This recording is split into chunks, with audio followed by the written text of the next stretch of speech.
4 daily habits to help you become a more positive person. There are many habits you can take up to help you become a better and more positive person. In this presentation, you're going to learn about 4 habits you can start working on today. Let's begin. Number 1. Establish a morning ritual habit. Many successful people have a morning ritual habit where they wake up very early in the morning and begin their day ahead of everyone else. When it's early, there's not as much distraction in your surroundings.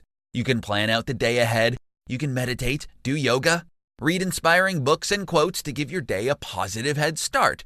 You can even choose to do your most important tasks at this time, so you're free to do the less important things on your to-do list later on in the day. Number 2. Exercise regularly.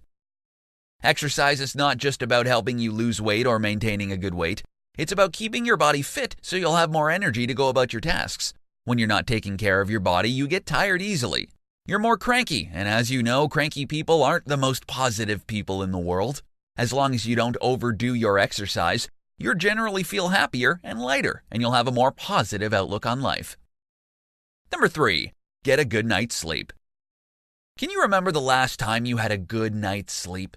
You felt great when you woke up, didn't you? Many sleep experts recommend getting at least 6 to 8 hours of sleep every night.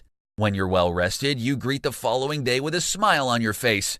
You don't think about snoozing that alarm clock for just 30 more minutes.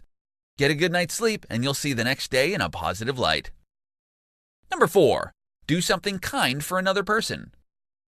When you do something kind for someone else, you feel good.